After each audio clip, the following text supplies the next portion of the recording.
نحمده ونصلي على رسوله الكريم أما بعد فأعوذ بالله من الشيطان الرجيم بسم الله الرحمن الرحيم الحمد لله نحمده ونستعينه السلام علیکم ونستغفره ورحمۃ اللہ وبرکاتہ۔ ونؤمن به ونتوكل عليه ونعوذ بالله من شرور أنفسنا ومن سيئات أعمالنا من يهده الله فلا مضل له ومن يضلله فلا هادي له ونشهد أن لا إله إلا الله وحده لا شريك له ونشهد أن سيدنا محمدا عبده ورسوله أرسله بالهدى ودين الحق ليظهره على الدين كله وكفى بالله شهيدا خصوصا على أفضلهم وخاتم النبيين محمد الأمين وعلى آله وصحابه أجمعين فصلى الله عليه وسلم تسليما كثيرا أما بعد رب اشرح لي صدري ويسر لي أمري واحلل عقدة من لساني يفقهوا قولي ربي زدني علما۔ وعلیکم السلام ورحمۃ اللہ وبرکاتہ۔ آپ نے سلام کیا تھا، میں دعا پڑھ رہی تھی۔ اچھا، ہم لوگوں نے کل ایک تو سورہ فیل اپنی کمپلیٹ کی تھی الحمدللہ، جس میں بہت ہی ایمان افروز واقعہ بیان کیا گیا تھا۔ ہم نے اسے بہت اچھے سے دیکھا، اور جب انسان کا ایمان جاگ جائے، ٹھیک ہے، وہ اپنے ہائیسٹ لیول پر پہنچ جائے، تو اس کے لیے ضروری ہے کہ پھر وہ اس پر کام کرنا بھی شروع کرے، ٹھیک ہے۔ ایمان کے اندر ہم جن چیزوں میں کو لیتے ہیں کہ ہمیں اللہ پر ایمان لانا ہے، ہمیں رسولوں پہ لانا ہے، کتابوں پہ لانا ہے، اس میں ہمارا ایک ایمان آخرت کے اوپر بھی ہے کہ ہمیں ہمارا ایمان آخرت پر لے کر آنا ہے۔ صرف زبان سے کہہ دینا کہ میں ایمان رکھتی ہوں آخرت پر، یہ کافی نہیں ہوگا، ٹھیک ہے، کیونکہ جب ہم مسلمان ہوتے ہیں اور ہم اسلام میں داخل ہوتے ہیں تو ہم زبان سے گواہی دیتے ہیں، ہم زبان سے کہتے ہیں کہ اشہد لا الہ الا اللہ، میں گواہی دیتا ہوں کہ اللہ کے سوا کوئی عبادت کے لائق نہیں، اور محمد صلی اللہ علیہ وسلم اللہ کے رسول اور ان کے بندے ہیں، ٹھیک ہے، ہم یہ زبان سے گواہی دے دیتے ہیں۔ لیکن جب ہم اسلام کے بعد ایمان میں داخل ہوتے ہیں، یہ دونوں الگ الگ درجات ہیں، اس بات کو آپ لوگ یاد رکھیں۔ مسلمان ہونا ایک الگ بات ہے، مومن ہونا ایک الگ بات ہے، یعنی مسلمان سے ہو کر جب آپ ایک لیول آگے پہنچتے ہو تب آپ مومن بن جاتے ہو، اور مومن بننے کی جو کرائیٹیریا ہے، جو کرائیٹیریا اللہ تعالیٰ نے بنا دیا ہے، وہ کیا ہے کہ مومن بننے کے لیے یہ ضروری ہے کہ انسان ایمان لے کر آئے ان تمام چیزوں کے اوپر جس کے لیے اللہ تعالیٰ نے ہمیں حکم دیا، ٹھیک ہے۔ تو اس میں آخرت پر، یعنی مر کے دوبارہ اٹھنے پر ہمارا ایمان ہے، تو وہی آخرت، قیامت، ٹھیک ہے، اور اس پہ اس کی جو بھی یہاں پر ہمیں ایک سینیریو ہمارے سامنے پیش کیا جاتا ہے اللہ کی طرف سے کہ وہ قیامت کیا ہوگی، وہ منظر کیا ہوگا، وہ جنت، وہ جہنم، ہر چیزیں اسی ایک قیامت کا جو منظر ہوگا، جو ہماری پیشی ہوگی اللہ کے سامنے، اس کے بعد ہی ہمارا رزلٹ ہمارے جب ہاتھ میں آئے گا، اور ہم اپنے جیسے کلاس روم میں بچہ جاتا ہے، جب رزلٹ اناؤنس ہو جاتا ہے تو کون سی کلاس میں اسے جانا ہے، سیم وے ہم لوگوں کے سامنے جب ہمارا رزلٹ ہمارے ہاتھ میں ہوگا، ہمیں اسی وقت پتہ چل جائے گا، بلکہ ہمیں تو اس سے پہلے ہی پتہ چل جائے گا، کیونکہ ایسے ہمارے ساتھ جس وقت فرشتے ہمیں لینے آئیں گے تبھی ہمیں پتہ چل جائے گا کہ ہمارا مقام کیا ہونے والا ہے۔ ایک مومن کے لیے، ایک اچھی روح کے لیے اچھے فرشتے آئیں گے، ایک بری روح کے لیے فرشتے اتنی بھیانک صورت میں آئیں گے کہ جو انسان جو آلریڈی مر چکا ہے اس کی روح جو ہے وہ کانپ اٹھے گی ان کو دیکھ کر۔ تو اللہ تعالیٰ ہم سب کو اس مرحلے سے آسانیاں فرمائے تاکہ ہماری روح بھی اچھے فرشتوں کے ہاتھوں میں جائے۔ تو وہی بات جو میں نے کل بھی کی تھی کہ یہ سب باتیں تو ہم کرتے ہیں، لیکن یہ باتیں ہم پر کتنا اثر کرتی ہیں، دیٹ ریئلی میٹرز، وہ میٹر کرتا ہے۔ کل ایک بہت ہی دل کو دہلا دینے والی، دل کے اندر تک کے تاروں کو جھنجھوڑ دینے والی ہم نے سورہ پڑھی تھی. ہم نے اس کی ایک آیت کی تفسیر کی تھی، سورۃ الہمزہ. ہم نے سورۃ الہمزہ کا نام کئی بار سنا، ٹھیک ہے. ہم میں سے بہت سو کو یاد بھی ہوتی ہے، کیونکہ یہ آخری کی صورتیں ہوتی ہیں، یہ یاد بھی کروائی جاتی ہیں، ٹھیک ہے. نماز میں بھی پڑھی جاتی ہے. لیکن ہم لوگ اتنی تیزی میں ویل لکل ہمزۃ لمزہ کے آگے بڑھ جاتے ہیں کہ ہمیں ہمزہ کا مطلب معلوم ہی نہیں ہوتا، ٹھیک ہے.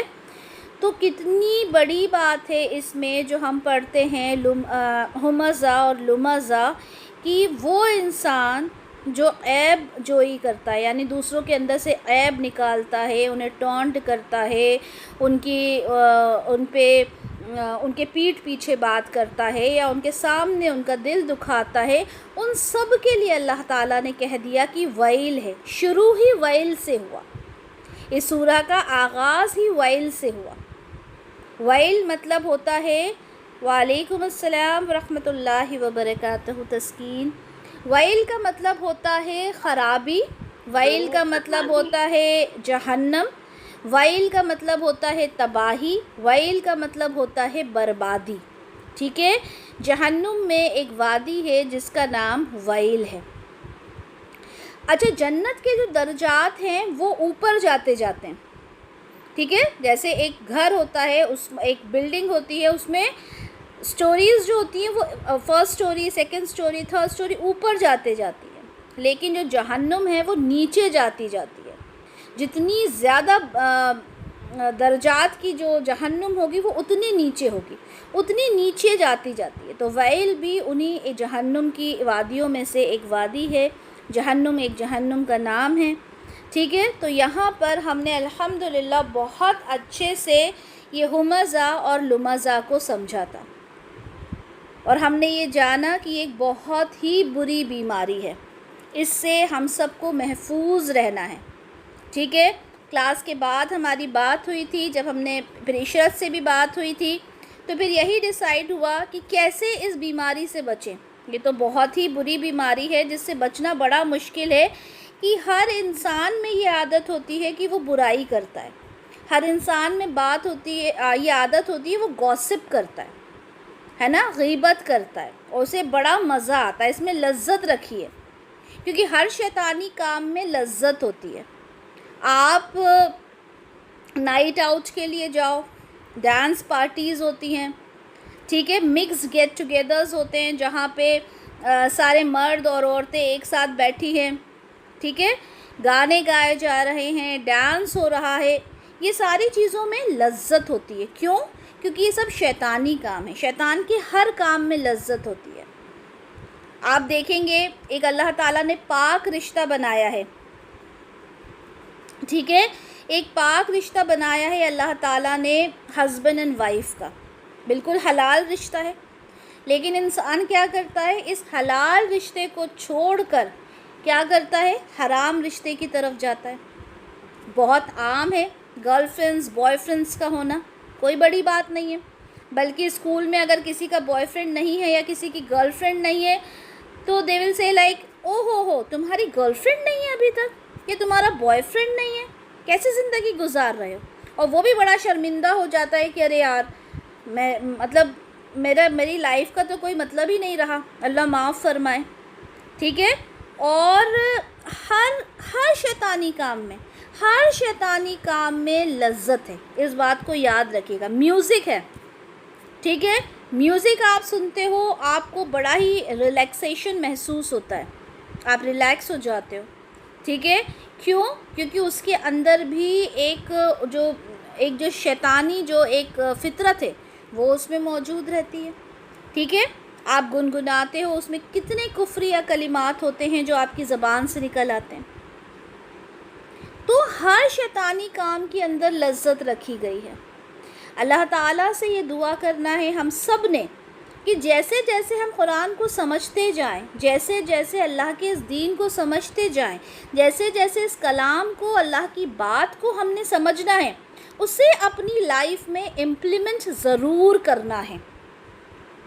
ہمارے بچے ہیں، ٹھیک ہے، کسی کا بچہ 2 سال کا ہوگا، کسی کا بچہ 20 سال کا ہوگا، کسی کا بچہ 10 سال کا ہوگا، کسی کا بچہ 15 سال کا ہوگا۔ ہم نے کیا کرنا ہے؟ ہم نے اپنے بچے کو آج سے تربیت دینی ہے۔ اگر میرا بچہ 1 سال کا ہے تو میں اس کو سلاتے ٹائم لوریاں نہ سناؤں، بلکہ میں اس کے سامنے تلاوت کروں قرآن کی۔ میرا بچہ 2 سال کا ہے تو میں اسے پریوں کی کہانی نہ سناؤں، بلکہ میں اسے صحابہ صحابیات کی کہانیاں سناؤں، ان کے اصلی واقعات بتاؤں۔ ٹھیک ہے؟ تو ہمیں اپنی تربیت ابھی سے اپنے بچوں کو دینی ہے۔ وہ تربیت اگر ہمیں بچپن سے ملی ہے تو ویل اینڈ گڈ، بہت اچھی بات ہے، الحمدللہ۔ لیکن اگر وہ تربیت مجھے میرے بچپن میں نہیں ملی، تو اگر آج جا کر مجھے یہ چیزیں سمجھ میں آ رہی ہیں کہ یہ قرآن مجھ سے کیا کہہ رہا ہے، تو مجھے آج ہی اس چیز کو گریب کر لینا ہے، کیونکہ اللہ تعالیٰ معاف فرمانے والے ہیں۔ جب انسان سچے دل سے دعا کرتا ہے، توبہ کرتا ہے، اور اللہ سے کہتا ہے کہ اللہ تعالیٰ مجھ سے یہ غلطیاں ہو گئی ہیں اپنی زندگی میں، اللہ میں آپ سے معافی چاہتا ہوں، تو اللہ تعالیٰ اسے ان غلطیوں سے ایسے پاک کر دیتا ہے جیسے اس نے کبھی غلطی کی ہی نہ ہو۔ اور دیکھیں، یہ بھی ہماری تربیت کا حصہ ہے کہ جب بچہ ہم سے سوری کہتا ہے تو ہم نے بچے کو یہ سکھانا ہوتا ہے کہ بیٹا سوری کا میننگ کیا ہوتا ہے، کہ اب یہ کام میں دوبارہ نہیں کروں گا، یہ ہوتا ہے سوری کا میننگ۔ یہ نہیں کہ آپ نے کسی کو تھپڑ مارا، سوری کہہ دیا، 5 منٹ بعد دوبارہ تھپڑ مار دیا، نہیں، یہ آپ کو بچے کو سکھانا ہے۔ آپ کا بچہ اگر چاہے وہ 1 سال کا ہے یا چاہے وہ 20 سال کا ہے، آپ نے اپنے بچے کو سکھانا ہے کہ توبہ کا اصلی میننگ کیا ہوتا ہے، اور یہی توبہ ہم نے اپنی زندگی میں امپلیمنٹ کرنا ہے کہ اللہ تعالیٰ مجھے نہیں معلوم تھا کہ ہمزہ لمزہ کیا ہے، لیکن اللہ مجھے آج پتہ چل گیا، یا مجھے کل غیبت کا مطلب تو معلوم تھا لیکن وہ میری زندگی میں پھر بھی وہ ایک بری شے کی طرح میرے اندر میرے ساتھ وہ چل رہی تھی، تو اللہ تعالیٰ میں اس سے نکلنا چاہتی ہوں، اللہ تعالیٰ تو مجھے آسانی پیدا فرما۔ جب ہم اللہ سے سچے دل سے بیٹھ کر اللہ سے دعا کریں گے، رو رو کر اللہ سے مانگیں گے، اللہ تعالیٰ مجھ سے زندگی میں یہ غلطیاں ہوئی ہیں، بڑے بڑے گناہ ہو گئے ہیں، لیکن آپ تو غفور الرحیم ہیں۔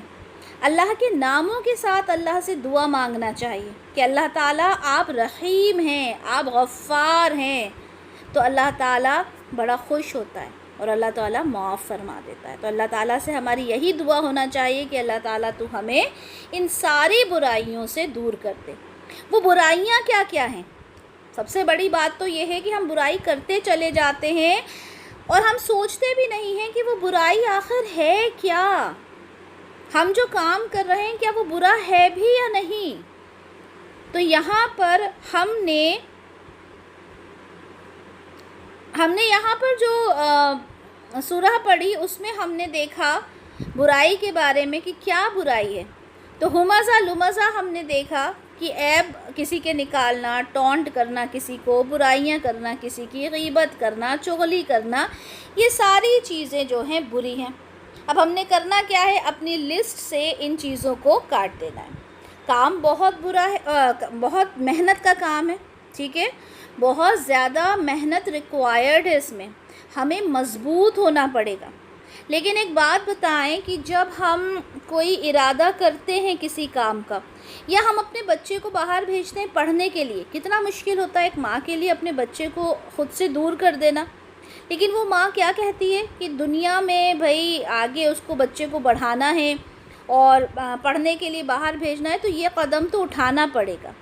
اب آپ موسٹلی زیادہ تر سب مائیں ہیں، انہیں معلوم ہوگا کہ اپنی اولاد کو اپنے سے دور کرنا کتنا مشکل کام ہے، لیکن جب آپ کی اولاد کے کریئر کا سوال آتا ہے آپ اس کام کو کر جاتے ہیں۔ لیکن جب یہ سوال آتا ہے کہ آپ نے اپنی زندگی سے غیبت کو ہٹانا ہے، اپنی زندگی سے تانا کشی کو ہٹانا ہے، تو آپ کہتے ہو بہت مشکل کام ہے۔ کیوں؟ کیونکہ ہمارا ارادہ پکا نہیں ہے، ہماری جو ڈیزگنیشن اللہ نے مقرر کر رکھی ہے کہ بھئی یہ تمہاری فائنل ڈیزگنیشن ہے، یہ منزل ہے تمہاری، اس پہ ہم ڈاما ڈول ہیں۔ وہی بات جو میں نے شروع کی تھی، ہم کہتے تو ہیں کہ ہمیں آخرت پر یقین ہے، ہمارا ایمان ہے، لیکن ہمارا وہ جو ایمان ہے وہ ڈگمگایا ہوا ہے، اللہ معاف فرمائے۔ کیونکہ اگر ہمارا یقین، ہمارا ایمان اس پر پکا ہو جائے تو ہم وہ برائیاں اپنی زندگی سے فوراً نکال دیں جیسے کہ صحابہ نے نکال دی تھی۔ جب اسلام آیا اس دنیا میں رسول اللہ صلی اللہ علیہ وسلم کے تھرو، مکہ میں ہر طرح کی برائی تھی، وہی برائیاں جو آج موجود ہیں۔ اس زمانے میں ہر طرح کی برائی موجود تھی۔ شراب پینا عام تھا، بلکہ جتنی پرانی شراب ہوتی تھی جس کے پاس وہ اتنا ہی مالدار سمجھا جاتا تھا۔ لیکن جب شراب کو چھوڑنے کا حکم آیا کہ یہ حرام چیز ہے، اسے استعمال نہیں کرنا، اسے چھونا نہیں ہے، اس کو کسی بھی طرح سے کنزیوم نہیں کرنا، تو کہا جاتا ہے کہ مدینہ میں اس طرح شراب کو بہایا گیا تھا جیسے کہ شراب کی ندیاں بہہ رہی ہوں، کچھ نہیں سوچا۔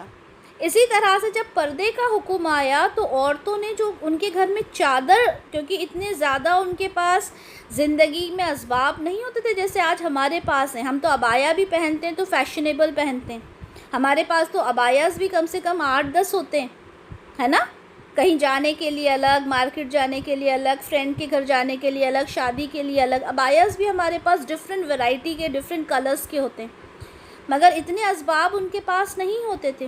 جیسے ہی یہ آیت نازل ہوئی حجاب کی، کیا کیا انہوں نے؟ فوراً جو بھی پردہ یا کچھ بھی چادر جو بھی ان کے ہاتھ لگی انہوں نے اس سے اپنے آپ کو کور کر لیا۔ لیکن اللہ معاف فرمائے، آج اگر پردے کے بارے میں کسی سے کہو تو وہ کہتے ہیں یار تم کتنی بیکورڈ ہو، تم کس طرح کی باتیں کرتی ہو، کون سی صدی میں جی رہی ہو، اس طرح کے جواب ہمیں سننے کو ملتے ہیں۔ تو خیر اللہ تعالی ہمیں محفوظ فرمائے اور ان سب چیزوں پر ہمیں عمل کرنے والا بنائے، آمین یا رب العالمین۔ آج آیت نمبر 2 ہم دیکھیں گے، الذی جمع مالا وعددہ، جو مال جمع کرتا رہا اور اس کو گنتا رہا، ٹھیک ہے، جمع کیا، مال وعددہ، اور اسے گنتا رہا۔ اب ویل ہے یعنی خرابی ہے اس کے لیے، ویل پہلے ہی آ گیا تھا، خرابی ہے اس کے لیے جو مال کو جمع کرتا ہے۔ اب دیکھیں ہم نے پہلے تو یہ پڑھا کہ جو تانا دیتا ہے، عیب نکالتا ہے، اگر اسی سے اس کو کوریلیٹ کریں پہلی آیت سے، تو یہاں پر یہ سمجھ میں آتا ہے کہ جو آدمی مالدار ہے، جس کے پاس بہت پیسہ ہے، ٹھیک ہے، اللہ تعالیٰ نے جسے نوازا ہے، تو وہ کیا کرتا ہے، وہ اپنے آپ کو ایک دم ہائیسٹ پوزیشن پہ سمجھتا ہے۔ وہ کیا سمجھتا ہے کہ میرے جیسا کوئی ہے ہی نہیں۔ ہمارے رشتہ داروں میں بھی ایسا ہوتا ہے نا، کہ کسی کا سٹیٹس بہت ہائی ہے تو وہ اپنے باقی رشتہ داروں کو ایسا سمجھنے لگتا ہے کہ یہ تو کچھ ہے ہی نہیں۔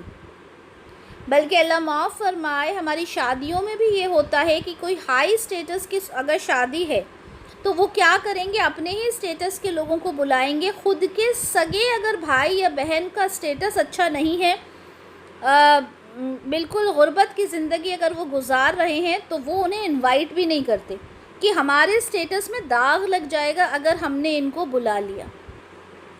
تو یا پھر 4 عورتیں جو بہت ہائی سٹیٹس کی ہیں، ان کے سامنے کوئی ایک ایوریج سی لیڈی ہوگی تو اس کے بارے میں کیا کہیں گی کہ ارے اس کے پاس دیکھو نہ اچھے کپڑے ہیں پہننے کو، نہ اس کے پاس جیولری ہے ڈھنگ کی، اس کا ہینڈ بیگ دیکھو کیسا ہے۔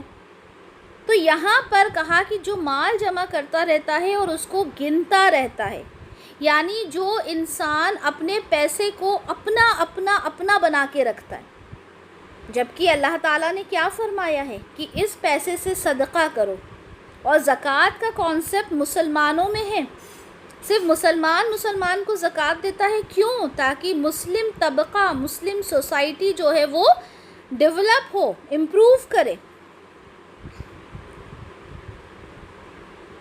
جس انسان نے اپنی پوری زندگی صرف کمانے میں ہی لگا دی، اس نے کچھ اور سوچا ہی نہیں۔ ہم دیکھتے ہیں ہمارے معاشرے میں، ہماری سوسائٹی میں ایسے کئی آدمی آپ کو ملیں گے جنہیں نماز پڑھنے کا ٹائم نہیں ملتا۔ بھئی کیوں نہیں ملتا؟ کیونکہ دکان سے فرصت نہیں ملتی، دکان پہ اتنا گراہک ہوتا ہے کہ میں نماز پڑھنے جا نہیں پاتا۔ یا کوئی انسان جو جاب کر رہا ہے وہ کہتا ہے کہ مجھے وہاں سے چھٹی نہیں ملتی اس لیے میں نمازیں پڑھ نہیں پاتا، تو وہ صرف مال کو کمانے میں لگا ہے۔ لیکن وہ بھول گیا کہ اللہ تعالیٰ جب آواز دیتے ہیں نا نماز کے لیے، جب مؤذن بلاتا ہے تو وہ اللہ کی آواز ہوتی ہے، اللہ کی طرف سے وہ آواز ہوتی ہے کہ بلایا جاتا ہے کہ آؤ نماز کی طرف، آؤ کامیابی کی طرف، کامیابی کی طرف بلایا جاتا ہے۔ تو اصل کامیابی کو چھوڑ کر انسان کیا کرتا ہے؟ دنیا کو کمانے میں لگا رہتا ہے۔ تو یہ ساری چیزیں ہیں جن پر غور و فکر کرنا ہے۔ دیکھیں آیت نمبر 3 میں فرمایا گیا کہ یحسبو، وہ گمان کرتا ہے، یعنی وہ سوچتا ہے، ان مالہ اخلدہ، کہ اس کا مال ہمیشہ باقی رہے گا۔ کیوں انسان اتنی جد و جہد کرتا ہے؟ کیوں انسان اتنا اسٹرگل کرتا ہے اپنی لائف میں؟ تاکہ وہ اپنی لائف اچھے سے گزار سکے۔ مگر ایک انسان 40 سال کی عمر میں محنت کر رہا ہے، ٹھیک ہے، صبح 8 بجے سے وہ اپنے کام پر جاتا ہے، رات کے 8 بجے تک 9 بجے تک وہ کام پر رہتا ہے، اور وہ یہ سوچتا ہے کہ میں 60 سال کی عمر تک محنت کر لوں، دین آفٹر ریٹائرمنٹ میں بیٹھ کر کھاؤں گا۔ کیا ایک مسلمان ایسا سوچ سکتا ہے؟ بتائیے، کیا مسلمان کو پتہ ہے کہ اس کے پاس یہ 20 سال ہے؟ بتائیں آپ لوگ۔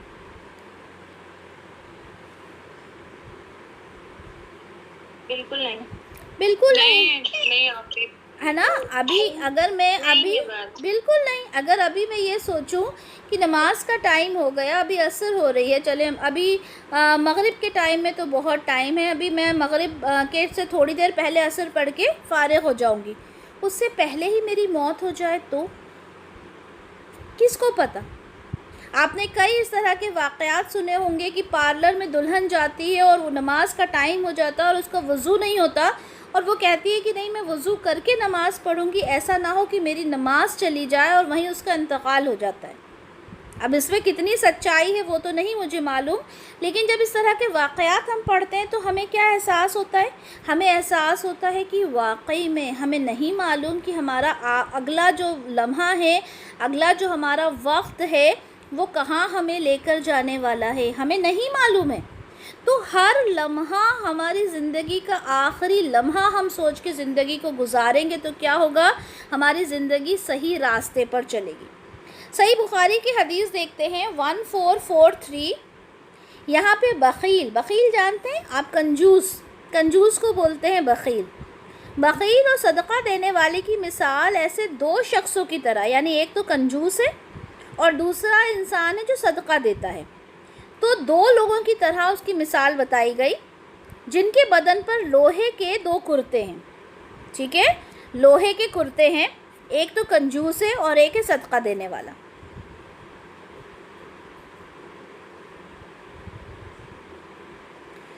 تو نبی کریم صلی اللہ علیہ وسلم سے یہ کہتے ہوئے سنا کہ بخیل اور خرچ کرنے والے کی مثال ایسے 2 شخصوں کی سی ہے جن کے بدن پر لوہے کے 2 کرتے ہیں۔ جب خرچ کرنے کا عادی سخی، یعنی جو سخی ہے، جو خرچ کرنے والا ہے، جو صدقہ دینے والا ہے، جب وہ خرچہ کرتا ہے تو اس کے تمام جسم کو وہ گردہ چھپا لیتا ہے، تمام جسم پر وہ پھیل جاتا ہے اور اس کی انگلیاں اس میں چھپ جاتی ہیں اور چلنے میں اس کے پاؤں کا نشان مٹتا جاتا ہے۔ کیا مطلب ہوا کہ جب وہ صدقہ کرتا ہے تو وہ جو لوہے کا کرتا اس نے پہنا ہوتا ہے، یہ مثال دی گئی ہے کہ جو لوہے کا کرتا اس نے پہنا ہوتا ہے تو اس سے کیا ہوتا ہے کہ اس کا تمام جسم جو ہے وہ ڈھانک لیا جاتا ہے۔ کیا مطلب ہوا اس کا؟ کوئی بتا سکتا ہے؟ جی باجی میں بتاؤں؟ جی بتائیے رانا۔ جیسے وہ صدقہ کرتے جاتے ہیں اور پھر وہ مٹا دیا جاتا ہے تو ان کا جیسے کہ وہ اعمال قبول ہی نہیں ہوتا ہے، وہ ضائع چلا جاتا ہے۔ نہیں، یہ تو سقی ہے، صدقہ کرنے والا ہے جو ہمیشہ صدقہ کرتا ہے۔ تو وہ ریاکاری نے کیا، نہیں، ریاکاری والا نہیں ہے یہ صدقہ دینے والا ہے۔ اس کا مطلب یہ ہے کہ ہر برائی سے، ٹھیک ہے، یہ ریاکار والا نہیں ہے۔ یہاں پہ 2 لوگوں کی مثال دی گئی، ایک کنجوس کی اور جو اللہ کے راستے میں صدقہ کرتا ہے، ٹھیک ہے۔ تو کیا ہوتا ہے کہ اس کی ہر برائی جو ہوتی ہے وہ اس برائی سے بچ جاتا ہے، ٹھیک ہے۔ ہر برائی سے وہ بچ جاتا ہے، اس کے گناہ تسکین، اس کے گناہ جو ہیں وہ مٹ جاتے ہیں، ٹھیک ہے۔ لیکن بخیل جب خرچ کرنے کا ارادہ کرتا ہے، یعنی کنجوس انسان جب خرچ کرنے کا ارادہ کرتا ہے تو اس کرتے کا ہر حلقہ اپنی جگہ سے چمٹ جاتا ہے۔ بخیل اسے کشادہ کرنے کی کوشش کرتا ہے لیکن وہ کشادہ نہیں ہو پاتا۔ یعنی کیا ہوتا ہے کہ وہ جو کرتا اس نے پہنا ہوتا ہے کنجوس انسان نے، وہ تو اس سے اور چمٹ کے اس کو اور زیادہ اس کو ٹائٹ کر دیتا ہے، کہ یعنی وہ اگر خرچ کرنے کا ارادہ بھی کرتا ہے نا تو اس کا دل اس کو کیا کہتا ہے، اگر میں یہ خرچہ کروں گا تو کیا ہوگا، میرا مال کیا ہو جائے گا، مال ختم ہو جائے گا۔ ایک بخیل انسان یہی سوچتا ہے نا، کم ہو جائے گا۔ کوئی انسان صدقہ کیوں نہیں کرتا؟ اگر میں آپ سے کہوں کہ آپ ڈیلی 10 روپے صدقہ کیا کریں، ڈیلی 100 روپے صدقہ کیا کریں، تو اگر آپ اللہ کے راستے میں صدقہ کرنے والی ہوگی تو آپ کہو گی جی آپ ہی بالکل کروں گی۔ لیکن اگر آپ بخیل ہوگی تو آپ کیا کہو گی، ارے یار کیسی باتیں کرتی ہیں، روز کا 100 روپے، اگر میں روز کا 100 روپے دوں گی تو میرا تو سارا پیسہ ہی ختم ہو جائے گا، ہے نا۔ تو یہاں پر یہ مثال دی گئی کہ جو صدقہ کرنے والا انسان ہوتا ہے، اس کا جو لوہے کا کرتا ہوتا ہے وہ اس کو پروٹیکٹ کرتا ہے، یعنی صدقہ انسان کو پروٹیکٹ کرتا ہے۔ لیکن جو کنجوس انسان ہوتا ہے وہ اس طرح سے اس کرتے میں جکڑا ہوتا ہے کہ اگر وہ چاہے بھی کہ میں صدقہ کروں تو اس کا دل اس کو منع کر دیتا ہے، کہتا ہے کہ نہیں صدقہ نہیں کرنا، صدقہ کرنے سے تو تمہارا مال جو ہے وہ کم ہو جائے گا۔ سمجھے آپ لوگ؟ اسی طرح سنن ترمذی کی حدیث 2605 میں ہے کہ جہنم میں جانے والے لوگ کون ہوں گے؟ ہر سرکش کون ہوتا ہے؟ جو دوسروں کے اوپر اپنا رعب جماتا ہے، ٹھیک ہے، سرکش بادشاہ ہوتا ہے نا، روڈ، بہت زیادہ کریول جس کو ہم بولتے ہیں نا، سرکش جو ہوتا ہے۔ بخیل اور متکبر کون ہوتا ہے؟ جو غرور کرتا ہے، ٹھیک ہے، ایروگنٹ جو ہوتا ہے۔ تو کون کون جائے گا جہنم میں؟ سرکش، بخیل یعنی کنجوس۔ کوئی انسان یہ سوچے کہ میں تو خرچ نہیں کرتا، میں تو بہت اپنا پیسہ جمع کر کے رکھتا ہوں، تو یہ اسلام میں جائز نہیں ہے۔ اسلام میں آپ اپنی فیملی پر، اپنے بیوی پر، اپنے بچوں پہ خرچہ کرو، صدقہ کرو، اپنے رشتہ داروں کو دو۔ ایسا نہیں ہے کہ گئے اور لاکھوں روپے کی آپ نے شاپنگ کر لی، وہ خرچہ نہیں ہے، ٹھیک ہے۔ بخیل سے مراد وہ نہیں کہ اپنا پیسہ جمع کر کے رکھتا، اور بخیل کا اپوزٹ آپ یہ کہیں گے گئے اور 1 لاکھ روپے کی شاپنگ کر لی، نو۔ اس کا مطلب یہ ہے کہ آپ صدقہ کرتے ہو، اور صدقہ اپنی فیملی کے اوپر جو خرچہ کیا جاتا ہے، اپنی بیوی پر، بچوں پر، وہ بھی ایک طرح کا صدقہ ہی ہوتا ہے ایک آدمی کے لیے، ٹھیک ہے۔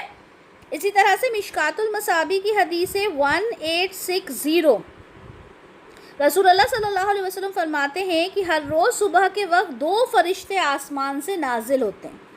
اب آپ سوچیں، ڈیلی 2 فرشتے آسمان سے نازل ہوتے ہیں۔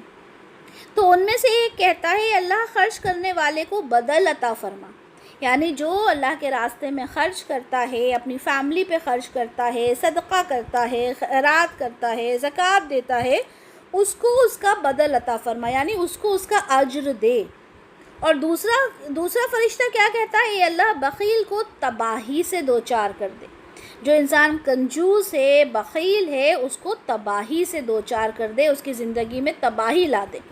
اب ایک انسان ہے وہ بہت کنجوس ہے، اس نے اپنے پیسہ جمع کر کے رکھا، اس کا پیسہ کیسے نکل سکتا ہے؟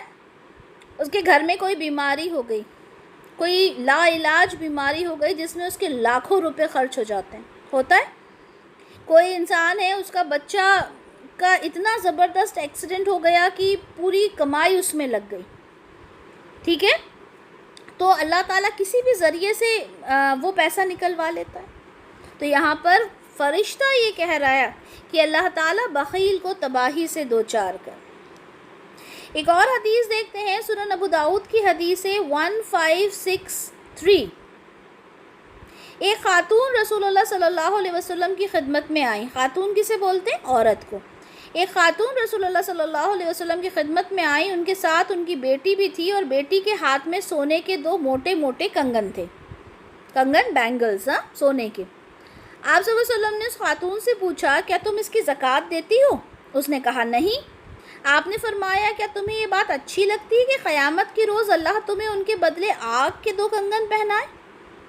یعنی جو انسان زکوٰۃ نہیں دیتا اور وہ سونا پہنتا ہے تو اس سونے کو اللہ تعالیٰ جہنم کی آگ میں بدل دیں گے، ٹھیک ہے؟ تو چنانچہ اس عورت نے ان کو اتارا اور نبی صلی اللہ علیہ وسلم کے سامنے ڈال دیا اور کہنے لگی یہ اللہ اور اس کے رسول کے لیے ہیں، ان کو صدقہ کر دیا۔ وہ اتنا گھبرا گئی۔ تو سونا پہننا منع نہیں ہے، آپ نے یہ نہیں سوچنا کہ اچھا میرے پاس سونا ہے تو وہ میرے لیے جہنم کی آگ بنے گی، نہیں، ایسا نہیں ہے۔ ایک عورت کو سونا پہننا الاؤڈ ہے، لیکن کیا کرنا ہے اس کو؟ کیا کرنا ہے اس کو سونے کا؟ صدقہ دینا، صدقہ نکالنا ہے جی، اس کی زکوٰۃ نکالنی ہے، ٹھیک ہے؟ زکوٰۃ نکالنی ہے جو سال بھر میں ایک بار نکالی جاتی ہے، 2.5% ہے نا؟ جتنا بھی آپ کے پاس گولڈ ہے اس کی آپ اماؤنٹ نکالو گے، کتنا پیسے کی وہ آپ کا گولڈ بن رہا ہے اس کا آپ 2.5% لو گے، 2.5% آپ کو زکوٰۃ ایک سال میں کمپلسری نکالنی ہے، یہ فرض ہے۔ یہ صدقہ نہیں ہے کہ آپ کا دل چاہا آپ نے کر دیا، دل نہیں چاہا تو نہیں کیا، یہ کمپلسری چیز ہے۔ فرض کیا ہوتا ہے؟ Compulsory, that you have to do it anyhow, کرنا ہی کرنا ہے۔ اسی طرح سے مسند احمد کی حدیث 3374 ہے کہ جو آدمی اپنے مال کی زکوٰۃ ادا نہیں کرتا، اللہ تعالیٰ قیامت کے دن اس کے مال کو 2 نقطوں والے گنجے سانپ کی شکل میں دے دے گا۔ مائک میوٹ کیجئے۔ جو انسان زکوٰۃ ادا نہیں کرتا، اللہ تعالیٰ کیا کریں گے؟ اس کا جو مال ہے، جس مال کی اس نے زکوٰۃ نہیں دی، گنجے سانپ کی شکل میں وہ آئے گا۔ وہ مال یعنی جتنا مال ہوگا اس کا اتنا ہی زہریلا وہ سانپ ہوگا۔ وہ سانپ اس آدمی کے ساتھ ساتھ رہے گا، بلکہ اس کے گلے کا توق بن جائے گا۔ وہ جو زہریلا سانپ ہوگا وہ اس آدمی کے گلے کے اندر لپٹ جائے گا اور کہے گا میں تیرا خزانہ ہوں، میں تیرا خزانہ ہوں۔ اب آپ سوچیں، امیجن کریں، اگر سانپ تو چھوڑیں، سانپ کا بچہ بھی اگر ہمارے گھر میں نکل آتا ہے ہم ڈر جاتے ہیں، ہم خوف زدہ ہو جاتے ہیں، ہم اسے مارنے لگتے ہیں۔ ایک چھپکلی چھوٹی سی آتی ہے، ہم اس کو مارنا شروع کر دیتے ہیں کہ یہ ہمیں ڈس لے گی، ہمیں کاٹ لے گی، یہ زہریلی ہوتی ہے۔ تو یہاں پر تو اللہ تعالیٰ فرما رہے ہیں کہ وہ زہریلا سانپ آپ کے گلے میں پڑ جائے گا اور کہے گا میں ہوں تیرا مال، میں ہوں تیرا وہ خزانہ جس کی تو زکوٰۃ نہیں دیتا تھا۔ اللہ معاف فرمائے اور اللہ تعالیٰ ہم کو عمل کرنے والا بنائے۔ سنن ترمذی کی حدیث 2343 میں ہے کہ رسول اللہ صلی اللہ علیہ وسلم نے فرمایا ابن آدم اگر تو اپنی حاجت سے زائد مال اللہ کی راہ میں خرچ کرے گا تو یہ تیرے لیے بہتر ہوگا۔ اب یہاں پر یہ نہیں کہا کہ جو بھی تمہارا مال ہے اسے تم اللہ کے راستے میں خرچ کر دو، بلکہ یہ کہا کہ جو تمہارے پاس زیادہ مال ہے، ٹھیک ہے، جو زیادہ مال ہے اس میں سے اللہ کے راستے میں خرچ کرو، اور اگر تو اسے روکے رکھے گا تو یہ تیرے لیے برا ہوگا، اور بقدر کفات خرچ کرنے والے میں تیری ملامت نہیں کی جائے گی، اور صدقہ اور خیرات دیتے وقت ان لوگوں سے شروع کر جن کی کفالت تیرے ذمے ہے، اور اوپر والا ہاتھ یعنی دینے والا ہاتھ نیچے والے ہاتھ یعنی مانگنے والے ہاتھ سے ہمیشہ بہتر ہوتا ہے۔ آپ لوگوں نے ہمیشہ سنا ہوگا کہ یہ کہا جاتا ہے کہ اللہ تعالیٰ ہمیشہ ہمیں دینے والا ہاتھ بنانا، کبھی مانگنے والا ہاتھ نہ بنانا، کہتے ہیں نا، سنا ہوگا آپ لوگوں نے کہ دینے والا ہاتھ بنانا اللہ تعالیٰ، ہے نا؟ تو اس کا مطلب کیا ہوتا ہے کہ اللہ تعالیٰ ہمیں اتنا مال ہمیں دینا، ہماری زندگی میں اتنی ہمیں کیپیسٹی ہماری اتنی رکھنا، اتنی اوقات ہماری رکھنا کہ ہمیشہ ہمارا ہاتھ دینے والا بنے، مانگنے والا نہ بنے۔ تو یہاں پر کیا کہا گیا کہ اگر تیرے پاس حاجت سے زیادہ ہے، تیری ضرورت سے زیادہ ہے، تو اس مال کو اللہ کے راستے میں خرچ کر، اس کو اپنے لیے جمع کر کے مت رکھ، ٹھیک ہے؟ اور شروعات کس سے کر؟ جو تیری کفالت میں ہے۔ تیری کفالت میں ہے مطلب آپ کے فیملی ممبرز ہو گئے، آپ کے ریلیٹیوز ہو گئے، ٹھیک ہے، آپ کے قریبی جتنے لوگ ہیں سب سے پہلے ان سے شروعات کرو۔ آپ نے یہ بھی دیکھا ہوگا کہ ایک فیملی ہوتی ہے، اس کے ریلیشن میں بہت سارے ایسے ہوتے ہیں، ماموں، خالہ، ایسے لوگ ہوتے ہیں جو غریب ہوتے ہیں اور وہ زکوٰۃ کے مستحق ہوتے ہیں. لیکن لوگ کیا کرتے ہیں، لوگ یہ کرتے ہیں کہ اچھا اگر ہم ان کو دیں گے تو یہ کہیں گے ارے ان کے پاس تو بہت ہے، ان کو ہم نہیں دیتے، ہم رشتہ داروں کو نہیں دیں گے، ہم غیروں میں جا کر دے دیں گے. ایسے ہی کرتے ہیں نا لوگ. تو یہاں پہ اللہ تعالیٰ نے قرآن میں بھی بار بار فرمایا ہے کہ سب سے پہلے اپنے قرابت داروں کو دو، یعنی اپنے کلوز ریلیشن میں جو لوگ ہیں سب سے پہلے ان کو دو. ہم اپنی ہی ایک دنیا بنا لیتے ہیں. شبانہ مائک میوٹ کیجیے. ہم اپنی ہی ایک دنیا بنا لیتے ہیں اور اسی کے اکارڈنگ ہم چلنا شروع کر دیتے ہیں. ایسا نہیں ہے. اللہ تعالیٰ نے قرآن میں اور احادیث میں ہمیں جو بتا دیا ہے اس کے اکارڈنگ ہی ہم نے اپنی زندگی کو گزارنا ہے.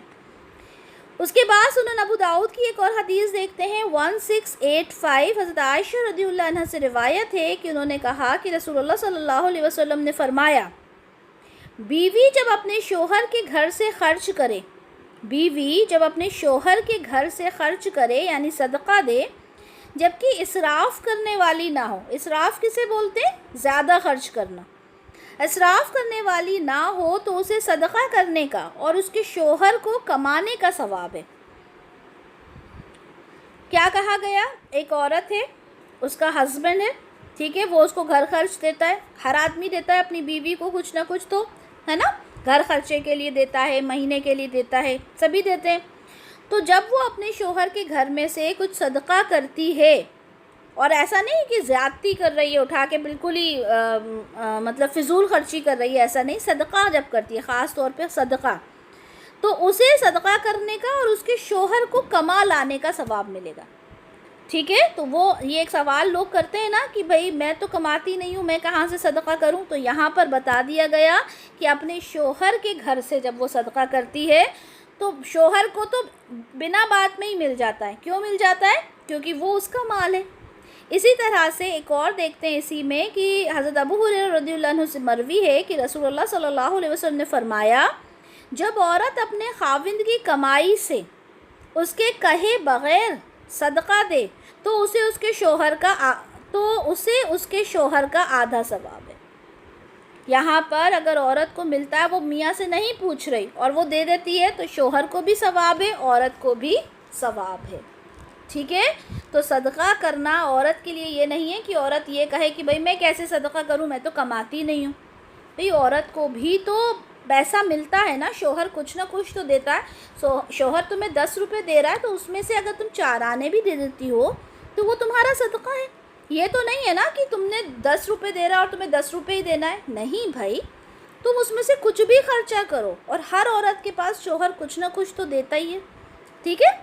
اسی طرح سے سنن ابو داؤد کی حدیث 2865 ہے کہ ایک شخص نے رسول اللہ صلی اللہ علیہ وسلم سے فرمایا، اے اللہ کے رسول، کون سا صدقہ افضل ہے، یعنی کون سا صدقہ ہے جو سب سے بہتر ہے، ٹھیک ہے، بیسٹ ہے.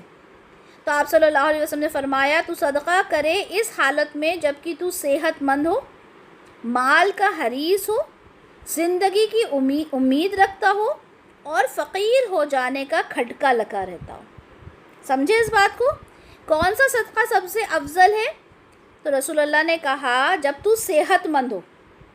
اب دیکھیں، جب انسان بیمار ہوتا ہے تو صدقہ کرتے ہیں نا، بیمار ہو گئے، لاؤ بھائی صدقہ کر دو.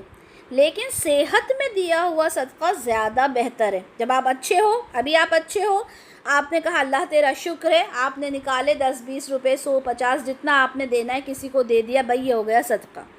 ٹھیک ہے. مال کا حریص ہو، یعنی مال کی چاہت ہو. ایسا نہیں کہ اب تو میں مرنے والا ہوں، میرا مال تو کون لے گا، اب تو میری زندگی میں کچھ بچا ہی نہیں، لا اٹھا کے سارا دے دو، صدقہ کر دیا. نہیں. جب آپ مال کے حریص ہو، وہ مال آپ کو محبوب ہو. مال کس کو پسند نہیں ہوتا؟ ہر انسان اپنی زندگی میں دولت چاہتا ہے نا. تو جب انسان مال کا حریص ہو، اس وقت کا صدقہ، جب وہ زندگی کی امید رکھتا ہو، یہ نہیں کہ مرنے والا ہوں میں، اب سارا میرا، نہ تو میں کسی کو وراثت لینے دوں گا، نہ میں کسی کو کچھ لینے دوں گا. جو لوگ بہت سے بزرگ کرتے ہیں کہ اب تو میں مرنے والا ہوں، نہ میں اولادوں کو اس گھر میں رہنے دوں گا، نہ میں اپنی جائیداد میں سے کچھ دوں گا، سب اٹھا کے صدقہ کر دوں. نہیں، وہ نہیں ہے الاؤڈ. جب آپ کو زندگی کی امید ہو، آپ اچھے خاصے ہٹے کٹے ہو، 30-40 سال کے ہو، ابھی آپ کو ایسا مرنے کا کوئی اندیشہ نہیں ہے. ٹھیک ہے. اور فقیر ہو جانے کا کھٹکا لگا رہتا ہوں. یعنی آپ کے پاس اتنا ہے کہ آپ اگر دو گے تو آپ کو یہ لگتا ہے کہ ارے میں آگے اتنا پیسہ دے دوں گا, میرا پیسہ کم ہو جائے گا. مطلب یہ ساری چیزیں آپ کے ذہن میں ہوں اور ایسی حالت میں آپ صدقہ کرتے ہو تو وہ صدقہ سب سے بہتر ہے. پھر آگے یہ بھی فرمایا کہ ایسا نہ ہو کہ جب جان حلق میں آ جائے, وہی بات جو میں نے آپ کو بتائی کہ جان جب حلق میں آ جائے تو انسان کہنے لگے کہ لو بھائی فلاں کے لیے اتنا, فلاں کے لیے اتنا, فلاں کے اتنا. وہ الاؤڈ نہیں ہے, وہ بہترین صدقہ نہیں ہے. کیوں؟ کیونکہ وہ تو ورثہ کا ہے, وہ تو وارث کا ہے جو ان کو ملے گا. آپ نے اس میں سے اٹھا کے سب کو دے دیا, تو ایسا ہرگز نہیں ہے. تو یہاں پر ہم نے کیا دیکھا؟ ہم نے دیکھا کہ بہترین صدقہ کیا ہے. ہم نے یہ دیکھا کہ زکوٰۃ نہ ادا کرنے پر کیا ہے. ہم نے یہ دیکھا کہ صدقہ ایک عورت کس طرح کر سکتی ہے. ہم نے یہ دیکھا کہ ایک صدقہ کرنے والا اور ایک بخیل انسان میں کیا فرق ہوتا ہے. اب یہاں پر اتنا جی اس ٹائم پر توبہ بھی قبول نہیں ہوتی. ایک بار جب انسان موت کے فرشتے کو دیکھ لیتا ہے تو اس کی توبہ قبول نہیں ہوتی.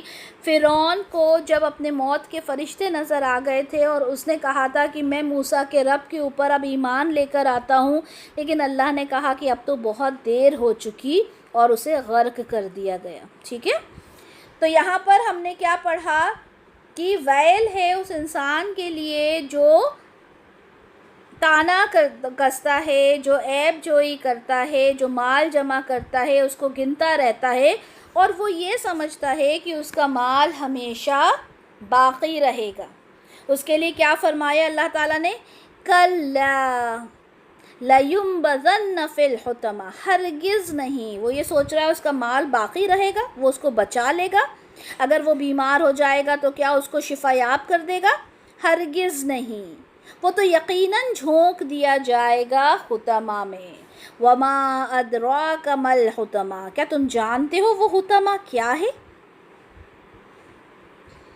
نار اللہ موقدہ. وہ آگ ہے اللہ کی بھڑکائی ہوئی. اب آپ سوچیں, وہ ایسی آگ ہے جو اللہ کی بھڑکائی ہوئی ہے.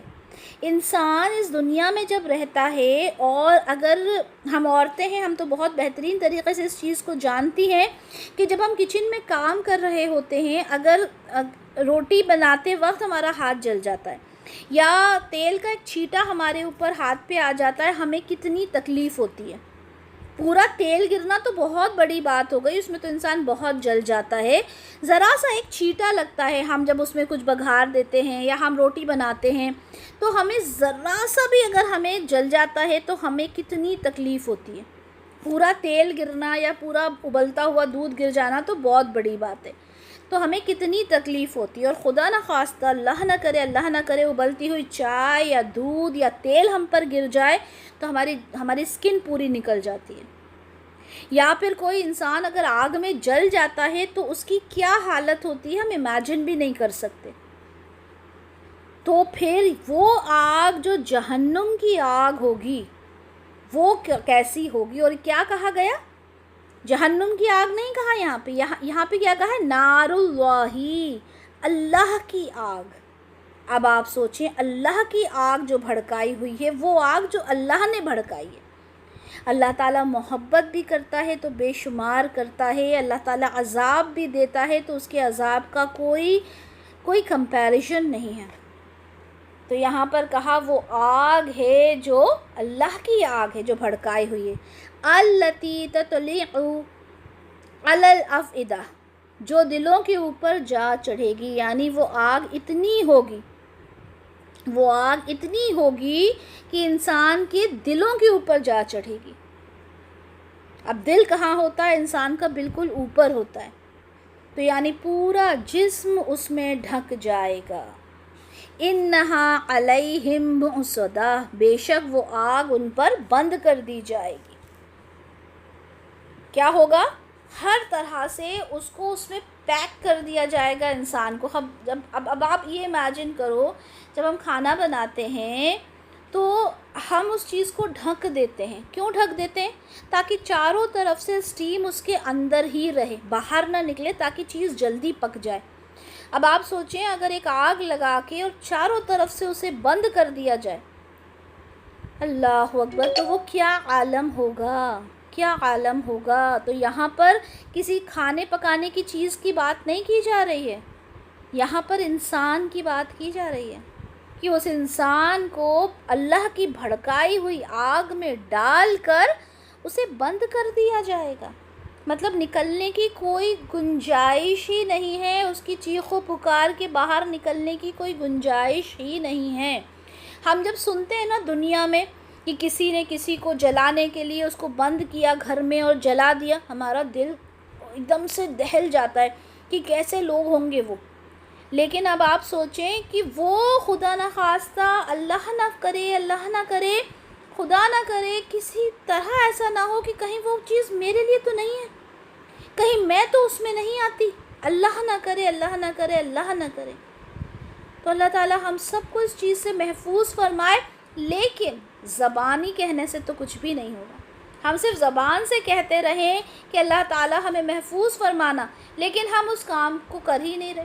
ہم گھر پہ بیٹھے ہوئے اور ہم کہہ رہے ہیں کہ اللہ تعالیٰ آج تو مجھے یہ کھانے کو دل ہو رہا ہے اور میں کچن میں جا ہی نہیں رہی، تو کھانا اپنے آپ تو میرے پاس نہیں آئے گا نا. مجھے کچن میں جا کے وہ کھانا بنانا ہوگا نا، then only I will get that food. لیکن میں تو بنا ہی نہیں رہی اور بس میں کہہ رہی ہوں کہ ارے بس میرا تو وہ کھانے کا دل تھا، میرا تو یہ کھانے کا دل تھا. چلیں دنیا میں تو پھر بھی ایک گنجائش ہے کہ کچھ دل ہے تو انسان نے گھر میں نہیں بنایا تو باہر سے لے آئے. لیکن باہر سے بھی تو آئے گا، آپ کو آرڈر بھی تو کرنا پڑے گا. آپ کچھ بھی نہیں کر رہے ہو اور آپ امید کر رہے ہو کہ بس دسترخوان بچ جائے، تو دیٹ از ناٹ پاسبل. اسی طرح سے ہم جنت کی خواہش تو کر رہے ہیں، جنت جنت جنت، لیکن جنت کے لیے کر کیا رہے ہیں؟ ہم اپنی زندگی میں کیا کر رہے ہیں جنت کے لیے؟ That is the most important point. ٹھیک ہے. اس کے بعد آیت ہے کہ فی عمد ممددہ، بڑے اونچے اونچے لمبے ستونوں میں. پھر اس کو اور بتا دیا اور ایکسپلین کر دیا کہ وہ آگ اللہ کی بھڑکائی ہوئی ہے، اس آگ میں آپ کو بند کر دیا جائے گا، وہ آگ آپ کے دلوں تک پہنچ جائے گی. اور وہ کیسی جگہ ہے؟ لمبے لمبے ستون ہیں، لمبے لمبے پلرز ہیں. اس سے کیا پتہ چلتا ہے کہ وہ کتنی اونچی بھڑکائی ہوئی آگ ہوگی اور انسان کتنا نیچے ہوگا. جیسے ایک کنواں ہوتا ہے نا، کنواں، اسے امیجن کریں، اس کو امیجن کریں کہ اس کے اندر اگر انسان گھس جائے اور اوپر کی طرف دیکھے تو صرف اوپر کیا دکھے گا؟ صرف دیوار ہی دیوار نظر آئے گی. تو وہ جہنم بھی کچھ اللہ معاف فرمائے کہ کچھ اسی طرح کی ہوگی کہ اس میں بڑے بڑے ستون ہوں گے. مسند احمد کی حدیث 13188 میں ہے کہ رسول اللہ صلی اللہ علیہ وسلم نے کہا کہ کیا میں تمہیں بتلانا دوں کہ کون لوگ جنتی ہوں گے اور کون جہنمی ہوں گے؟ اب دیکھیں یہ سوال جب رسول اللہ نے کیا ہے تو اس کا جواب بھی آبویسلی آگے دیا ہی ہے نا. ہمیں پتہ ہے کہ وہ سوال کیا، اب سوال ہمیں پتہ ہے، جواب بھی ہمیں پتہ چل جاتا ہے، لیکن ہم اس جواب کو ایک کان سے سن کر اللہ معاف فرمائے کہ دوسرے کان سے نکال دیتے ہیں. تکلیف اس بات کی ہے. تو رسول اللہ صلی اللہ علیہ وسلم نے فرمایا کہ ہر بد اخلاق، ہر بد مزاج، ہر متکبر آدمی جہنمی ہے، اور جو لوگ دنیاوی لحاظ سے کمزور اور مغلوب ہیں وہ جنتی ہیں. یعنی جو کسی کے اوپر ظلم نہیں کرتے، جو بالکل مغلوب ہیں، جو کسی پہ غالب نہیں آتے، کوئی اپنا پاور نہیں دکھاتے، تکبر نہیں کرتے، وہ جنت میں جانے والے ہیں. لیکن ہر بد اخلاق آدمی، جس کا نیچر برا ہوتا ہے، جس کا مزاج برا ہوتا ہے، جو ایروگنٹ ہوتا ہے، وہ جہنم میں جائے گا. اسی طرح سے ایک اور دیکھتے ہیں مسند احمد کی 13191. رسول اللہ صلی اللہ علیہ وسلم نے فرمایا جنت اور جہنم کا کچھ تکرار ہوا، یعنی بحث ہوئی جنت اور جہنم کی. جنت نے کہا اے میرے رب، میرا بھی کیا حال ہے کہ میرے اندر صرف فقیر اور مفلس قسم کے لوگ آئیں گے. جہنم نے کہا میرا بھی کیا حال ہے کہ میرے اندر صرف ظالم اور متکبر قسم کے لوگ داخل ہوں گے. جہنم کا اور جنت کا بیچ میں بحث ہوئی، آرگیومنٹ ہوئی. جنت نے کہا کہ میرے اندر صرف فقیر اور مفلس قسم کے لوگ آئیں گے، ٹھیک ہے، جو بالکل عاجز ہوں گے ہر طرح سے، ٹھیک ہے۔ جہنم نے کہا کہ میرے اندر ظالم اور متکبر قسم کے لوگ آئیں گے۔ اللہ تعالیٰ نے آگ سے فرمایا تو میرا عذاب ہے، جہنم سے کیا کہا؟ تو میرا عذاب ہے، میں جن بندوں کے بارے میں چاہوں گا تجھے ان پر مسلط کر دوں گا۔ اور جنت سے کیا کہا؟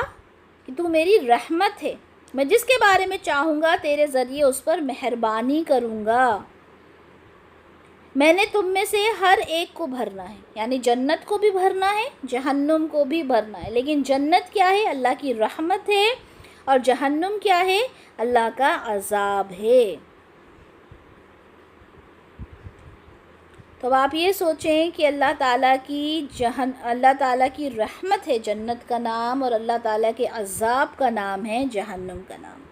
مشکات المصابیح کی حدیث 5112 میں ہے کہ رسول اللہ صلی اللہ علیہ وسلم نے فرمایا کہ تکبر کرنے والوں کو، جو تکبر کرتے ہیں، جو غرور کرتے ہیں، چاہے وہ اپنے مال کا ہو، اپنے اسٹیٹس کا ہو، اپنی اولاد کا ہو، اپنی خوبصورتی کا ہو، کسی بھی چیز کا، تکبر کرنے والوں کو روز قیامت آدمیوں کی صورت میں چیوٹیوں کی مثل جمع کیا جائے گا۔ روز قیامت کے روز کیا ہوگا؟ جو متکبر ہیں، تکبر کرنے والے ہیں، غرور کرنے والے ہیں، انہیں کیا ہوگا؟ انہیں چیوٹیوں کی طرح جمع کر دیا جائے گا۔ آپ سوچیں چیوٹیاں کیسی ہوتی ہیں، کہیں پہ نظر آتی ہیں تو ہر جگہ سے ذلت انہیں ڈھانپ لے گی، ہر طرح سے انہیں ذلت ملے گی، رسوائی ملے گی۔ انہیں جہنم میں بولس نامی جیل کی طرف ہانک دیا جائے گا، ایک جیل میں انہیں ڈال دیا جائے گا۔ اب آپ سوچیں وہ عذاب کیا ہوں گے، کیسے وہ عذاب ہوں گے۔ تکبر کرنا، ایک اچھا سا 7 تولے کا 8 تولے کا اگر ہار کسی عورت نے پہن لیا تو وہ ایسے شادی میں جائے گی، ایسی پارٹی میں جائے گی، یا اس نے کم سے کم 8-10 ہزار کی اگر ساڑی پہنی ہوگی یا ڈریس پہنا ہوگا تو وہ اتنا غرور کرے گی کہ مجھ جیسا کوئی نہیں۔ اللہ تعالیٰ فرماتے ہیں کہ انہیں، رسول اللہ صلی اللہ علیہ وسلم فرماتے ہیں کہ انہیں چیٹیوں کی طرح جمع کر دیا جائے گا اور انہیں بولس نامی جیل کی طرف ہانک دیا جائے گا، اور اس میں آگوں کی آگ، یعنی سب سے بڑی آگ انہیں گھیر لے گی، سب سے بڑی آگ انہیں گھیر لے گی، اور انہیں جہنمیوں کی طینۃ الخبال نامی پیپ پلائی جائے گی۔ اللہ اکبر، جہنمیوں کی پیپ پلائی جائے گی، اور انہیں سب سے بڑی جو آگ ہوگی، آگوں کی آگ انہیں بری طرح سے ڈھانپ لے گی۔ اللہ اکبر۔ صحیح مسلم کی حدیث 265 میں ہے کہ رسول اللہ صلی اللہ علیہ وسلم نے فرمایا جس کے دل میں ذرہ برابر بھی تکبر ہوگا، ذرہ یعنی بالکل ذرا سا بھی تکبر ہوگا، وہ جنت میں داخل نہیں ہوگا۔ اب سوچیں، انسان بس یہ سوچ لیتا ہے کہ میں نے نماز پڑھ لی، روزہ رکھ لیا اور میرا سب کچھ ہو گیا۔ یہاں پہ کہا جا رہا ہے جس کے دل میں ذرہ برابر بھی تکبر ہوگا، ہاں رائی کے برابر، ٹھیک ہے، وہ جنت میں داخل نہیں ہوگا۔ تو کسی آدمی نے پوچھا کہ انسان تو یہ چاہتا ہے کہ اس کے اچھے کپڑے ہوں، اس کے اچھے جوتے ہوں، یعنی وہ اچھا پہن کے نکلے، ہے نا، تو کیا یہ تکبر میں آئے گا؟ اب ہر انسان، آپ میں، ہم چاہتے ہیں ہمارا بچہ ہے اگر تو ہم اسے اچھے سے تیار کریں، ہم ہیں تو اچھے سے تیار ہو کر جائیں، تو کیا یہ تکبر میں آئے گا؟ تو رسول اللہ صلی اللہ علیہ وسلم نے فرمایا کہ نہیں، اللہ تو خود جمیل ہے، یعنی پاکی پسند کرتا ہے، خوبصورت ہے، وہ جمال کو پسند فرماتا ہے، یعنی پاکی کو، خوبصورتی کو پسند کرتا ہے۔ تو یہ نہیں ہے کہ اگر آپ اچھے سے رہتے ہو، اچھے کپڑے پہنتے ہو، تو اٹ ڈز ناٹ مین کہ آپ تکبر میں ہو۔ یہاں پہ رسول اللہ فرما رہے ہیں کہ اللہ تو خود جمیل ہے اور جمال کو پسند کرتا ہے۔ تکبر کیا ہے؟ حق کو قبول نہ کرنا اور لوگوں کو حقیر سمجھنا۔ میں نے اچھا پہنا ہے تو میں باقی ساری دنیا کو حقیر سمجھوں کہ یہ میرے آگے کچھ بھی نہیں ہے، وہ تکبر ہے۔ صحیح مسلم کی ایک اور حدیث دیکھتے ہیں 7051، رسول اللہ صلی اللہ علیہ وسلم فرماتے ہیں اللہ عز و جل قیامت کے دن آسمانوں کو لپیٹے گا۔ اب آپ سوچیں کہ آسمانوں کو ایسا لپیٹ دیا جائے گا جیسے ہم کوئی رول لپیٹتے ہیں نا، کپڑے کا رول یا پیپر کا رول، ایسے آسمان کو لپیٹ دیا جائے گا. پھر ان کو دائیں ہاتھ سے پکڑے گا کون؟ اللہ تعالیٰ، اور فرمائے گا بادشاہ میں ہوں. اللہ تعالیٰ کہے گا میں ہوں بادشاہ. آج دوسروں پر جبر کرنے والے کہاں ہیں؟ یعنی جو جبرائی دکھاتے تھے، لوگوں کے اوپر ظلم کرتے تھے، وہ کہاں ہیں؟ میں ہوں آج بادشاہ، بادشاہ میں ہوں. آج جبر کرنے والے کہاں ہیں؟ تکبر کرنے والے کہاں ہیں؟ جو اس دنیا میں اتنا تکبر کیا کرتے تھے وہ کہاں ہیں؟ اسی طرح سے صحیح مسلم کی ایک اور حدیث دیکھتے ہیں 7187. رسول اللہ صلی اللہ علیہ وسلم نے فرمایا کیا میں تمہیں اہل جنت کے بارے میں خبر نہ دوں، یعنی جنت والوں کے بارے میں نہ بتاؤں؟ انہوں نے عرض کیا کہ کیوں نہیں؟ آپ صلی اللہ علیہ وسلم نے فرمایا ہر کمزور جسے کمزور سمجھا جاتا ہے مگر ایسا کہ اگر کسی معاملے میں اللہ پر قسم کھا لے تو وہ اس کی قسم پوری کر دے. پھر آپ نے فرمایا کیا میں تمہیں اہل جہنم کے بارے میں خبر نہ دوں؟ لوگوں نے کہا کیوں نہیں؟ آپ نے فرمایا ہر اجڑ مال اکٹھا کرنے والا، اسے خرچ نہ کرنے والا اور تکبر اختیار کرنے والا. تو جنت میں کون لوگ جائیں گے؟ ہر وہ کمزور انسان جو کمزور ہے، جو ہر طریقے سے کمزور ہے، ٹھیک ہے، وہ دکھاوا نہیں کرتا، وہ بہت عاجزی کے ساتھ رہتا ہے. ہم کہتے ہیں نا کہ بالکل ڈاؤن ٹو ارتھ ہے، وہ انسان جنت میں جائے گا. اور جہنم میں کون جائے گا؟ ہر اجڑ مال کو اکٹھا کرنے والا، اسے خرچ نہ کرنے والا، ہر تکبر اختیار کرنے والا. سنن ترمذی کی حدیث 2374 ہے کہ رسول اللہ صلی اللہ علیہ وسلم نے فرمایا یہ مال سرسبز اور میٹھا ہے، جس نے اسے حلال طریقے سے حاصل کیا اس کے لیے اس میں برکت ہوگی. یہ مال کیا ہے؟ مال کو کمانا ایسا نہیں ہے کہ اب آپ دنیا چھوڑ دیں اور ایک جگہ کونے میں بیٹھ جائیں تسبیح لے کر کہ بھائی اب تو کچھ کرنا ہی نہیں ہے. نہیں، مال کو کمائیں، اپنی زندگی میں اسے استعمال کریں، لیکن اس کو دبا کے نہیں رکھنا، اس کو کمانے کے چکر میں آخرت کو نہیں بھول جانا. رسول اللہ فرماتے ہیں یہ مال سرسبز اور میٹھا ہے، لیکن حلال طریقے سے کمانا ہے. جس نے حلال طریقے سے کمایا اس کے لیے برکت ہوگی.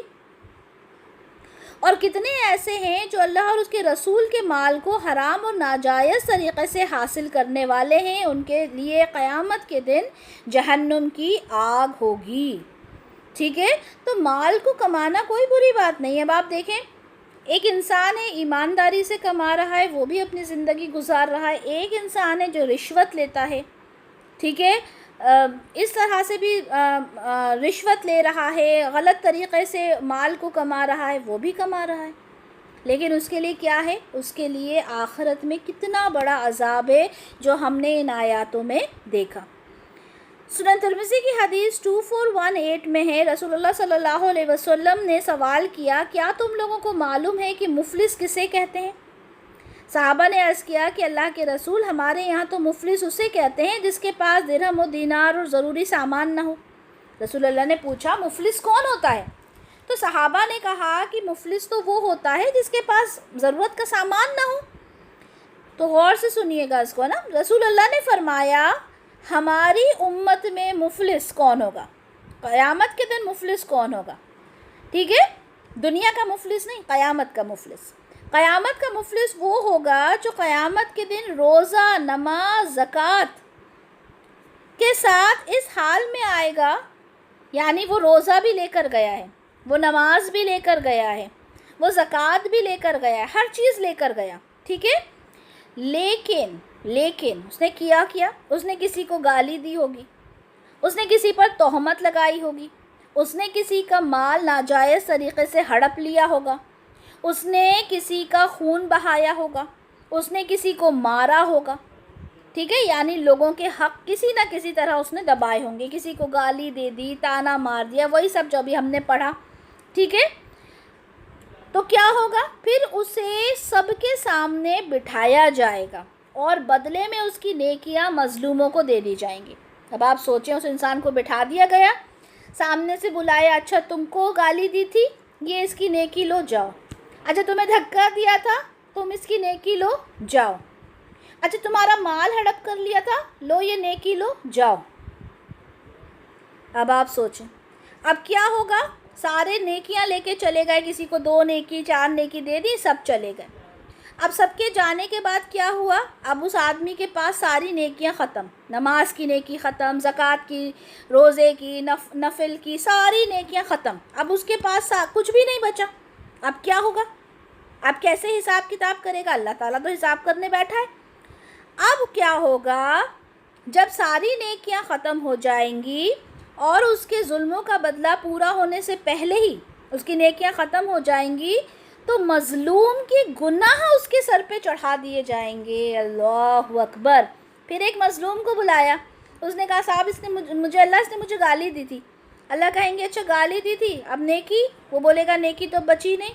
کہیں گے لاؤ تمہارے گناہ دو، اٹھا کے اس آدمی کو میں دے دیتا ہوں. پھر دوسرے کو بلائیں گے، اچھا تم کو بھی گالی دی تھی، اب تو نیکی اس کے پاس بچی نہیں، لاؤ تمہارے گناہ اٹھا کے میں اس کو دے دوں. اب سوچیں، نیکیاں تو ختم، نیکیاں تو مائنس ہو گئیں، اب گناہ اس کے اوپر ڈال دیے گئے. اللہ اکبر. اب آپ یہ سوچیں، اور کیا وہ نمازی بھی ہے، وہ روزہ دار بھی ہے، وہ زکوٰۃ بھی دے رہا ہے، وہ صدقہ بھی کر رہا ہے، وہ ہر چیز کر رہا ہے، لیکن اس کے بعد کیا کر رہا ہے؟ کسی کو گالی دے رہا ہے، کسی کی غیبت کر رہا ہے، کسی کو دھکا دے رہا ہے، کسی کا مال ہڑپ کر رہا ہے، کسی کا دل دکھا رہا ہے. اور یہ کتنا ایزیلی ہم لوگ کرتے ہیں.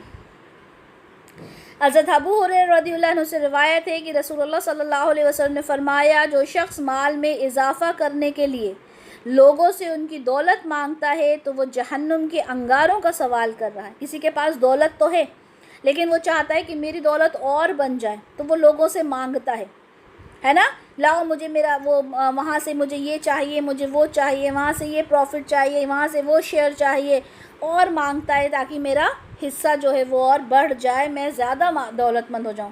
دولت ہونے کے باوجود تو وہ جہنم کے انگارے ہیں جو مانگ رہا ہے.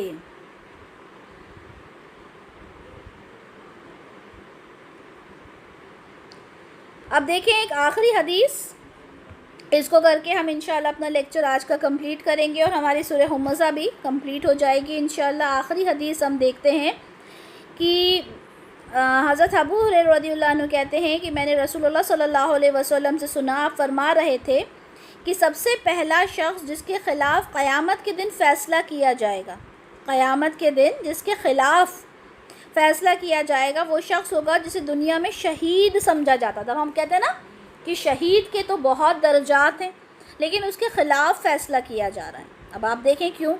اسے لایا جائے گا، اللہ تعالیٰ اسے اپنی نعمتیں گنوائے گا، وہ ان کا اعتراف کرے گا کہ ہاں اللہ تعالیٰ تو نے مجھے یہ بھی نعمت دی، یہ بھی نعمت دی، یہ بھی نعمت دی. تو اللہ تعالیٰ فرمائیں گے کہ اچھا میں نے تمہیں اتنی نعمتیں دی، بتاؤ تم نے اس کے بدلے میں کیا کیا. وہ کہے گا کہ اللہ تعالیٰ میں شہید ہو گیا تیرے راستے میں، تیری نعمتوں کا میں نے اس طرح بدل دیا کہ میں شہید ہو گیا تیرے راستے میں. اللہ تعالیٰ کہے گا تو جھوٹ بولتا ہے، تم نے تو اس لیے جنگ کی تھی کہ تمہیں بہادر کہا جائے، تم نے اس لیے نہیں کی تھی کہ تمہیں شہید کا درجہ ملے، تم تو چاہتے تھے لوگ مجھے بہادر کہیں. اب تم بہادری میں اب تم مر گئے، وہ ایک الگ بات ہے. اب تمہیں لوگ کہنے لگے ارے کتنا بہادر تھا، کتنا بہادر تھا، تو دنیا میں کیا کہا جا چکا اب تمہیں، اب چھوڑ دو. ٹھیک ہے، اسے کہا جائے گا اسے منہ کے بل گھسیٹ کر جہنم میں پھینک دیا جائے. دکھاوا، بالکل صحیح نازیہ، دکھاوا. اس نے شہید ہوا، ہم کہیں گے کہ وہ تو شہادت کا درجہ اسے ملا. اللہ تعالیٰ کہہ رہے ہیں تم جو چاہتے تھے تمہیں دنیا میں مل گیا. دوسرا وہ شخص ہوگا جس نے علم سیکھا اور سکھایا ہوگا، قرآن پڑھا ہوگا. اب علم بھی ہے، قرآن بھی ہے اس کے دل میں. اللہ تعالیٰ کہیں گے کہ بتاؤ میں نے تمہیں یہ دیا، یہ دیا، یہ دیا. وہ کہے گا ہاں اللہ آپ نے مجھے دیا. اللہ کہیں گے بتاؤ تم نے اس کے بدلے میں کیسا میرا شکر ادا کیا. وہ کہے گا کہ میں نے اللہ تعالیٰ علم کو سیکھا، سکھایا، لوگوں کو پڑھایا. اللہ تعالیٰ کہے گا تو جھوٹ بولتا ہے، تم نے تو علم اس لیے سیکھا تاکہ لوگ تمہیں عالم کہیں. ٹھیک ہے، تم نے قرآن اس لیے سیکھا تاکہ لوگ تمہیں قاری کہیں. تم دنیا میں واہی لوٹنا چاہتے تھے، ٹھیک ہے، وہ تمہیں مل گیا. پھر اس کے بارے میں حکم دیا جائے گا کہ اسے گھسیٹ کر منہ کے بل جہنم میں پھینک دیا جائے۔ اللہ اکبر۔ پھر تیسرا شخص لایا جائے گا جس کو اللہ تعالیٰ نے بہت مال اور دولت دیا ہوگا، اللہ تعالیٰ اپنی نعمتیں اسے بھی گنوائے گا، اللہ تعالیٰ سے کہے گا ہاں اللہ آپ نے مجھے یہ ساری نعمتیں دی تھیں، مجھے دولت سے نوازا تھا۔ اللہ کہے گا بتاؤ اس کے بدلے تم نے کیا کیا؟ وہ کہے گا اللہ تعالیٰ میں نے تیرے راستے میں خرچ کیا، جیسا کہ تو چاہتا تھا کہ میں تیرے راستے میں خرچ کروں، میں نے بہت صدقہ کیا، بہت خرچہ کیا۔ اللہ تعالیٰ کہے گا تو جھوٹ بولتا ہے، تو نے میرے لیے خرچہ نہیں کیا، بلکہ تو اس لیے کرتا تھا کہ لوگ تجھے سخی کہیں، لوگ تجھے کہیں یہ کتنا صدقہ کرنے والا ہے، کتنا بڑے دل کا انسان ہے، تو نے صرف اپنے لیے کیا، دنیا میں دکھانے کے لیے کیا۔ تو جھوٹ بولتا ہے، تو نے یہ کام اس لیے کیا تاکہ تو لوگ تجھے سخی کہیں۔ پھر اس کے بارے میں حکم دیا جائے گا، اسے بھی گھسیٹ کر جہنم میں پھینک دیا جائے گا۔ یہ سلسلۃ الصحیحہ کی حدیث ہے 990۔ تو یہاں پر الحمدللہ ایک بہت ہی دل کو دہلا دینے والی سورہ تھی جو الحمدللہ ہم نے کمپلیٹ کی۔ بارک اللہ لی ولکم فی القرآن الکریم ونفعنی وإیاکم بما فیہ من الآیات والذکر الحکیم۔ سبحانک اللہم وبحمدک اشہد ان لا الہ الا انت استغفرک واتوب الیک۔ جزاک اللہ خیرا کثیرا واحسن الدنیا والآخرہ۔ السلام علیکم ورحمۃ اللہ وبرکاتہ۔ اللہ تعالیٰ سے یہی دعا ہے کہ اللہ تعالیٰ ہمیں بولنے سے زیادہ عمل کرنے والا بنائے اور ہمارے سارے گناہوں کو اللہ تعالیٰ معاف فرمائے، آمین یا رب العالمین۔